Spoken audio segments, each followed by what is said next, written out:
Alia ഭട്ടിൻ്റെ favourite cake എന്ന് പറഞ്ഞിട്ട് നമ്മുടെ ചുറ്റിലും കുറച്ച് നാളായിട്ട് കുറേ ഇൻസ്റ്റാഗ്രാം വീഡിയോസും യൂട്യൂബ് വീഡിയോസൊക്കെ കണ്ടുകൊണ്ടിരിക്കുമായിരുന്നു. അപ്പോൾ ഈ സംഭവം ഒന്ന് എങ്ങനെ ട്രൈ ചെയ്ത് നോക്കണമെന്ന് എവിടെ നിന്ന് കിട്ടുന്നൊക്കെ തപ്പിയപ്പോഴാണ് മനസ്സിലായത് ദുബായിലെ ലെറ്റോ കഫേയിൽ മാത്രമേ കിട്ടത്തുള്ളൂ എന്ന്. ഇപ്പോൾ എന്തായാലും ദുബായിലെ ലെറ്റോ കഫേ പോയി തപ്പി കണ്ടുപിടിച്ച് കഴിക്കാനുള്ള സാഹചര്യങ്ങളില്ലാത്തതിനാൽ നമ്മൾ നാട്ടിൽ ഇത് എവിടെ നിന്ന് കിട്ടുമെന്ന് നോക്കിയിട്ടോ. ഇപ്പോൾ കാക്കനാട് ആയതുകൊണ്ട് തന്നെ കാക്കനാട് ഏതൊക്കെ ഔട്ട്ലെറ്റിൽ കിട്ടും നോക്കിയപ്പോഴാണ് കാക്കനാട് ഓ മൈ കേക്കിൻ്റെ ഔട്ട്ലെറ്റിൽ നമ്മുടെ മിൽക്ക് കേക്ക് അവൈലബിൾ ആണ്. അപ്പോൾ ബർത്ത്ഡേ പ്രമാണിച്ച് ഞങ്ങൾ മിൽക്ക് കേക്ക് തന്നെ വാങ്ങാമെന്ന് വെച്ചു. പക്ഷേ ഈ വീഡിയോസിലൊക്കെ കാണുന്ന പോലെ മിൽക്ക് കേക്ക് കഴിക്കുമ്പോൾ വായിലിട്ടാൽ തന്നെ അലിഞ്ഞു പോകുന്നൊരു ടെക്സ്ചർ ആണോ എന്ന് ചോദിച്ചാൽ എനിക്ക് സംശയമുണ്ട് കേട്ടോ. ഒരു വൈറ്റ് സ്പഞ്ച് കേക്കിൻ്റെ ഉള്ളിൽ ക്രീമും നട്ട്സും പിസ്താഷ്യൊക്കെ ഇട്ടിട്ടുള്ള ഒരു സംഭവമാണ്. ഇനി നിങ്ങൾ ദുബായിൽ നിന്നും നാട്ടിൽ നിന്നും ഒരേപോലെ കഴിച്ചിട്ടുള്ളവരാണെങ്കിൽ ഈ പറയുന്ന കേക്കിന് ഇത് തന്നെയാണോ ടേസ്റ്റ് എന്ന് നിങ്ങളൊന്ന് താഴെ കമൻറ്റ് ചെയ്യട്ടോ. എനിക്ക് അറിയാത്തതുകൊണ്ടാണേ.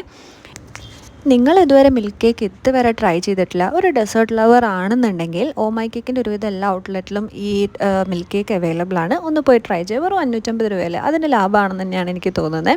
ഇനി നിങ്ങൾക്ക് എൻ്റെ വീഡിയോസ് ഇഷ്ടപ്പെടുകയാണെങ്കിൽ ഇൻസ്റ്റാഗ്രാമിൽ എൻ്റെ പേര് കരീസ്മ എന്നാണ്, യൂട്യൂബിലും നിങ്ങൾക്ക് എന്നെ സബ്സ്ക്രൈബ് ചെയ്യാം. അടുത്ത വീഡിയോയിൽ കാണുന്നവരെ ഇറ്റ്സ് ബൈ ഫ്രം കരീസ്മ.